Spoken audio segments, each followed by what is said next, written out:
Jadi video kali ini, admin akan melanjutkan alur cerita sebelumnya, yang dimana Ratu Medusa telah pergi ke negeri ular yang di sisi lain Sioyan mereka masih berada dalam kultivasi untuk menembus tingkat Dohuang.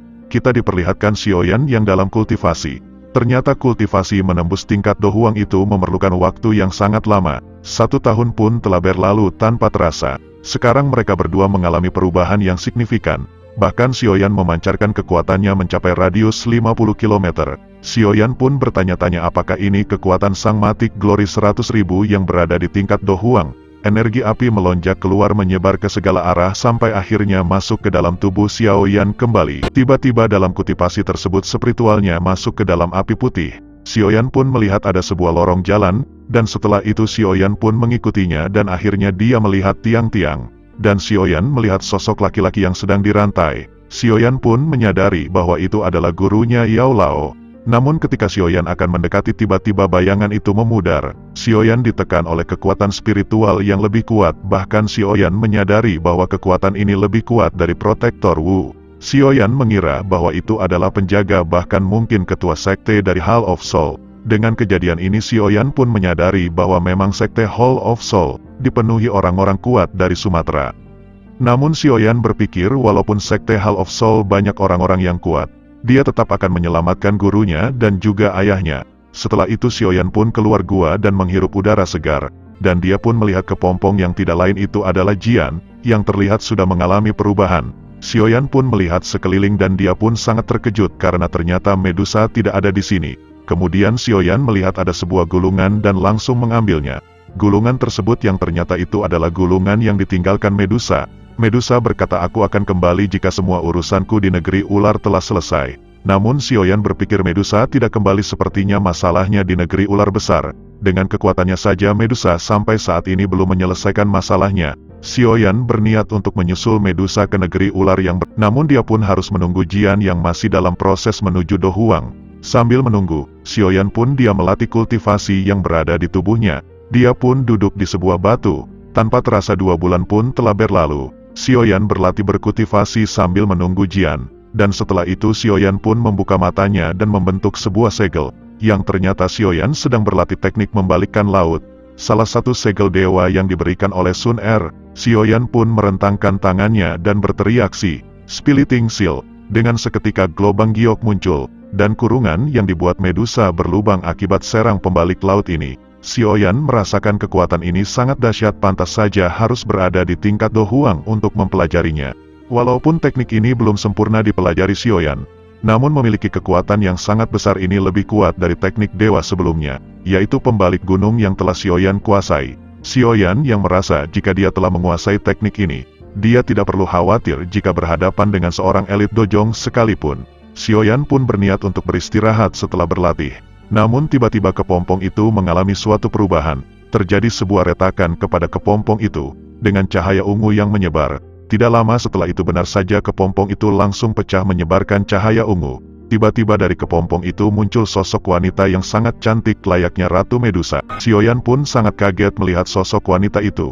Sioyan pun bertanya-tanya apakah ini Jian dengan sosok wujud sebenarnya. Sioyan pun terpesona oleh kecantikan yang dipancarkan wanita yang berada di depannya. Sioyan tidak mengira sosok Jian yang kecil dia telah bertransformasi menjadi wanita cantik layaknya Medusa. Di sisi lain Jian pun merentangkan tangannya, kemudian berbalik dan langsung menggoda Sioyan. Namun di saat bersamaan tiba-tiba sosok Jian yang telah bertransformasi seperti Medusa. Namun tubuh Jian tiba-tiba menjadi sosok anak kecil lagi. Sioyan pun kaget melihat hal ini dan mengatakan sepertinya, efek dari pil body transformation tidak berfungsi sepenuhnya. Jian pun yang berubah menjadi bocil lagi, dia pun merasa heran dan juga sangat kesal, karena tubuh yang dia impikan hilang lagi. Jian pun langsung menghampiri Sioyan dan berniat untuk mencakarnya, karena Jian sangat kesal tubuhnya menjadi kecil kembali. Sioyan yang melihat hal ini, dia pun tentu saja tertawa terbahak-bahak. Sioyan mengatakan Jian lebih baik kamu berada di tubuh bocil ini, karena menurutku kamu sangat lucu. Jian pun mengatakan bukankah laki-laki senang dengan wanita bohai yang seperti tadi kamu lihat? Seperti apa yang dikatakan oleh kakak Kailin, bahwa laki-laki memiliki pemikiran yang sama terhadap wanita. Sioyan pun yang mendengar perkataan itu dia pun bingung untuk menjawabnya. Setelah itu Jian pun menanyakan tentang Medusa. Apa kakak Kailin telah pergi? Xiaoyan pun menjelaskan semuanya yang tertulis dalam gulungan yang telah diberikan oleh Medusa, bahwa dia pergi ke ular. Setelah itu Xiaoyan pun mengajak Jian untuk pergi menemui Ratu Medusa. Jian tentu tidak menolak hal ini, yang pada akhirnya mereka pun bergegas ke negeri ular. Kemudian cerita pun berpindah kepada Xiaoyan dan Jian yang sedang melakukan perjalanan menuju negeri ular. Namun dengan seketika Xiaoyan pun berhenti karena dia merasakan keanehan dalam hutan tersebut. Xiaoyan dan Jian mereka sangat heran mengapa tidak ada binatang ajaib di hutan ini. Padahal ketika mereka datang banyak sekali binatang ajaib. Xiaoyan berkata jangan menghirup udara terlalu banyak karena ada racun yang menyebar di area ini. Jian pun bertanya apakah ini ulah dari sosok wanita yang sebelumnya menyerang kita. Xiaoyan pun mengatakan sepertinya ini bukan dari dia. Racun ini lebih lemah dari waktu dulu. Mereka pun sangat bingung sebenarnya apa yang terjadi. Yang pada akhirnya Xiaoyan pun mengajak Jian untuk mencari informasi di kota Kingsan terlebih dahulu. Cerita berpindah ke kota Kingsan terlihat sepi. Ada beberapa ahli mencoba masuk ke dalam kota Kingsan ini. Sedang sekarang kota Kingsan dijaga oleh prajurit bayaran.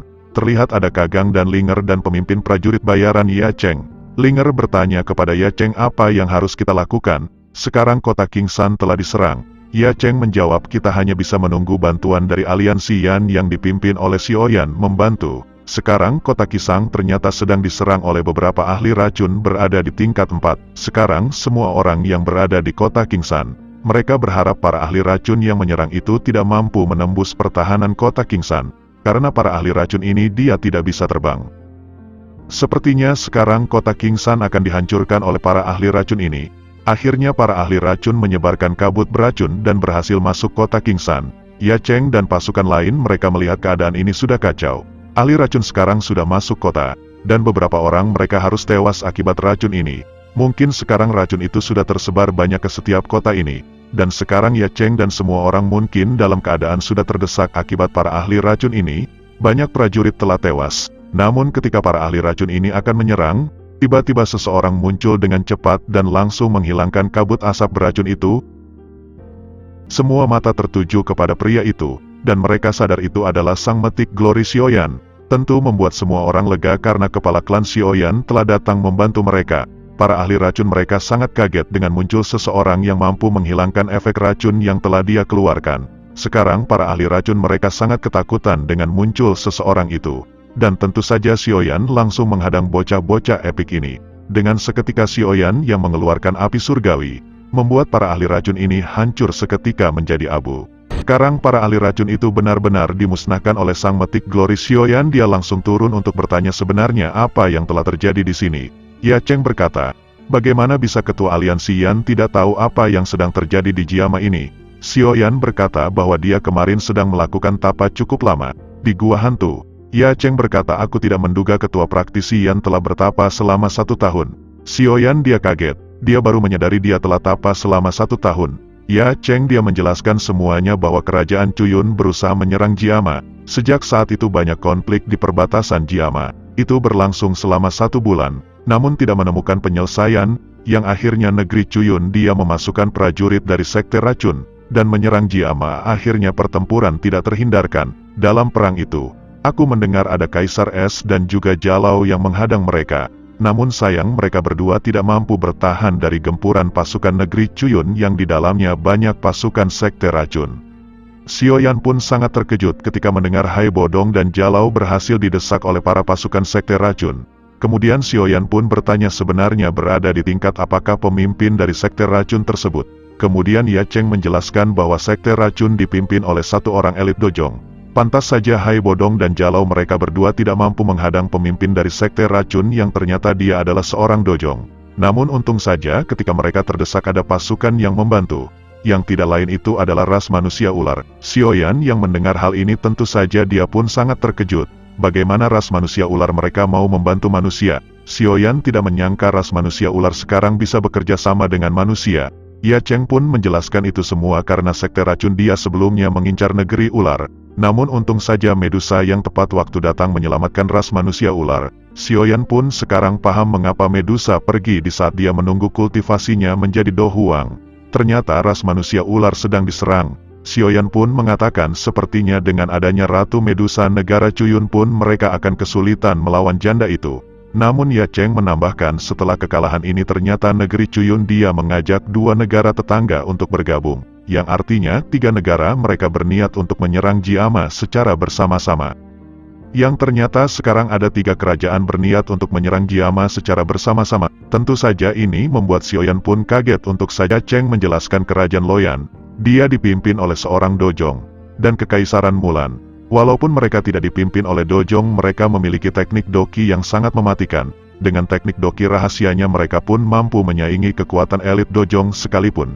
Tentu saja ini membuat Sioyan pun sangat terkejut. Tiga kerajaan akan menyerang Jiama, masing-masing kerajaan dipimpin oleh seorang berkekuatan Dojong. Sioyan pun sangat khawatir kepada Kekaisaran Jiama ini yang hanya dipimpin oleh Ratu Medusa saja yang bertingkat Dojong. Namun Ya Cheng menjelaskan walaupun mereka ada tiga Dojong yang mampu menghadapi Ratu Medusa hanya pemimpin dari Sekte Racun, sedangkan dua lainnya mereka pun belum berani melawan Ratu Medusa. Ya Cheng pun mengatakan aku berharap Kekaisaran Jiama tidak jatuh dalam kekalahan melawan tiga kerajaan ini. Sioyan berkata tenang saja, ada aku sang metik glory 100.000. Aku akan membasmi mereka. Setelah mendengar semua informasi, Sioyan segera bergegas pergi menuju medan pertempuran bersama Jian.